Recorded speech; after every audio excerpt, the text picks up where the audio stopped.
Hi, Year 910 food students. Welcome back again. And today we're starting a new topic on different cooking methods. So I just want to explain a few things. So bear with me. Hopefully we're not going to get too confused. The practical side of food, obviously it's food studies. We want to cook. I decided that we'd do this cooking bingo. So you are going to have a fair bit of choice about what you actually cook this last section of lockdown, so doing remote learning. So you've all probably played bingo before, where you have to either do it in a row across, so horizontally, or vertically, or diagonally. So it's a 4x4 grid, so you just choose whichever ones you want to do, and you just do it till you get in a row. So hopefully it'll be fun. And each week I might put in a few suggestions or recipes for those that need a little bit of extra prompting. Certainly email me if you're kind of like, hey, I'd really like to do number 7, but I've got no idea. Obviously, I'll suggest a few websites to look at as well for recipes. Or you might have some family recipes at home that you're happy to do. And if at any point your family just goes, nah, this is what we're cooking tonight, that's totally fine. Just follow the procedure of, making sure you take a photo of you actually making it, the process of making it, and then the final product as well. So this is just to try and help you have a little bit more flexibility rather than me saying, all right, this week we're cooking risotto, next week we're cooking stir fry, for you to have a little bit of fun with it as well. And by all means, you don't have to cook the entire meal yourself, but you must be the main cook.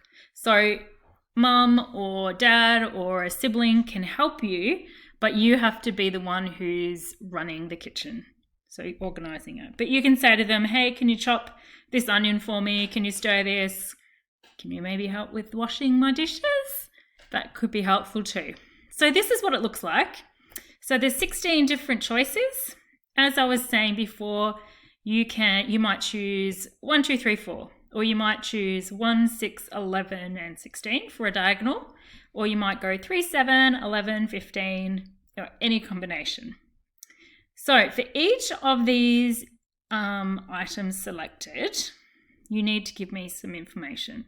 The date you cooked it, 2 photos, one of the process, one of the finished product. The next thing, you need to have some comments from your family, and then a personal evaluation of your cooking and the taste. So like we've done in our visual diaries. So rating out of 1 to 10, if you would make it again or not, a recipe link, and then there's a few theory questions according to the number you choose. So if you choose number 2, it says, what did you use as a sweetener in your dessert? And list 4 alternative sweeteners for cooking that are currently available at the grocery store or supermarket. If you chose number 14, you'd write out the menu of the main meals for the week, etc., etc. Okay, so that is when we do our cooking lessons, and I will let you know. So this week, our first lesson is going to be theory, and our second lesson on Friday will be cooking. Now, it might not be practical at home for you to cook on Friday at whatever it is, after lunch, but you might cook in the evening, or you might cook over the weekend. At some point before our next lesson, it would be good if you do your cooking. So there's flexibility in when you do it and what you actually want to cook. And some of them you can see here actually don't require cooking. Even here, like create a dessert that's dairy-free. You might just want to do a really attractive fruit platter for your family. Or there's one that says make a sandwich that includes unusual ingredients that you think you'd sell at a cafe. You don't necessarily have to actually cook anything, but some of them will require a little bit of cooking and others not much at all. Okay, so that's the first thing. The next thing we are going to be doing is let me find where it is, look at wet cooking methods. So this term, I thought we would concentrate on how we actually cook food. So we know we can eat food raw, And we also know that there's different ways of cooking it. So there's two sections. There's wet cooking methods and there's dry cooking methods. And anyone who's thinking of doing VCE food studies will need to know this. So this week we'll do wet cooking methods. Next week we'll have a chat about dry cooking methods. So if we were in class, we could have a good discussion about this and kind of guess what different ones are. But because we're all stuck at home, we are going to have to just read some information. So down the bottom of the page that is here, and I will put that link on Schoology, is about wet cooking methods. So things like blanching, boiling, braising, poaching, simmering, steaming, stewing. You may have heard of some of these terms, you may not. So for each of these, I'm going to get you to write down 3 different foods that could be cooked using this method. So when it comes to boiling, we all know we put water in a saucepan, bring it up to the boil, which is 100 degrees Celsius, and then we put in our pasta. Easy one for boiling. It might be that you boil soup, something like that as well. So you can have a little think about things that you could cook. So we are going to have a look now at each of these methods, and I'm going to just click onto some information here that you'll be able to access as well. So moist cooking methods. It's when we use steam or liquid to cook our food. So it could be flavored liquids such as broth or wine or some stock that you've used. Or you may want to, like boil up a roast chicken first and then actually use that stock to cook some vegetables in it or something like that. But the moisture helps soften the tough fibers in meat and plant cellulose or in different plants. So this might be something like potato or sweet potato. We don't usually eat them, or you can't eat potato raw.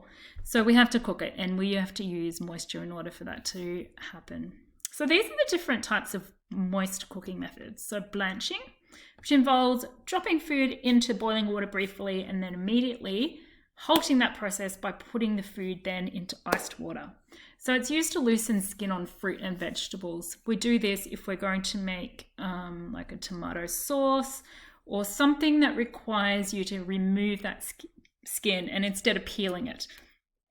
So I know last year I had lots of tomatoes growing in my garden and I wanted to make some pasta sauce. So I blanched those tomatoes, came out, peeled them, and then was able to continue on that cooking process. Boiling, we've just mentioned, great for pasta or beans, or if you want to cook chickpeas from a dried state, something like that. So it's a kind of a quick, very strong, rapid cooking method. Braising is pretty much the opposite, very slow cooking and using small amounts of liquid in a covered dish. So you're actually cooking slowly in moisture, but also requiring steam to assist in that as well. And it intensifies the flavor because everything's trapped inside that. Poaching is often a really popular one for fruit and fish and even eggs. I'm sure you've all had eggs Benedict or poached eggs on toast at some point in your life. This is a process where we submerge or partially submerge food into a liquid, not as strong as boiling or simmering. So it's we don't want it to be vigorously cooking or it's going to damage the food.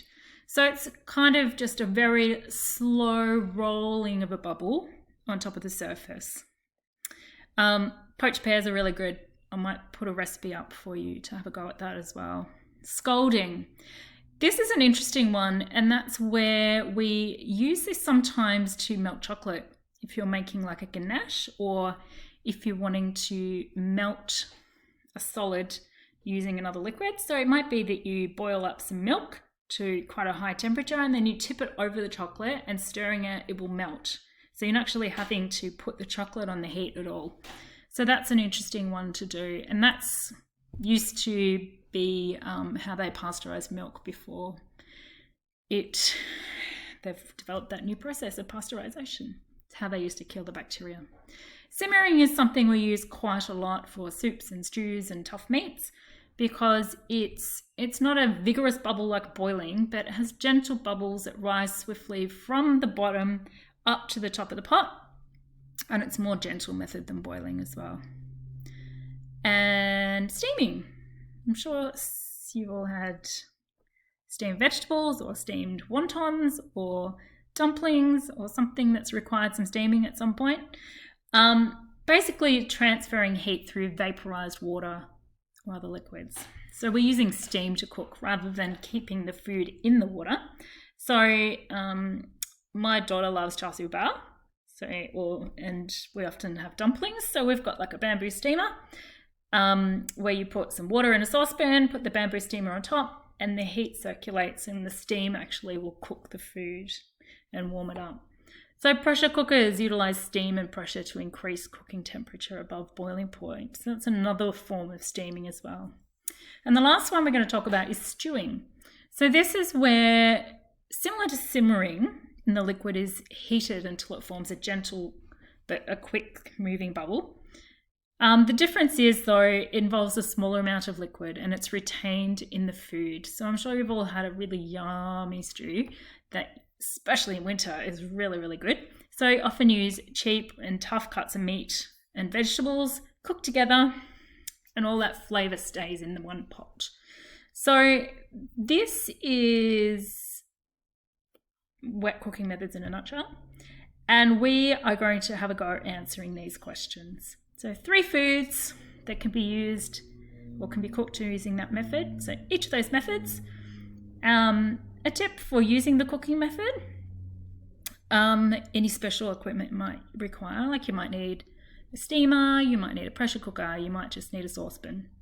Any dangers, this is really important, especially when it comes to working with boiling water and steam in particular. Steam burns hurt more than boiling, scalding water on you. So it's really important to maybe mention that if you're lifting a lid from a steamer, don't do it towards your face. It has to be done the opposite way so the steam actually won't burn your face or your hands. And then just one recipe that uses that cooking method is the main method for the dish. And that will be great. And then we'll talk a little bit more about the food bingo tomorrow as we think about what we're going to cook for the next few weeks while we're still in remote learning. Okay, have fun.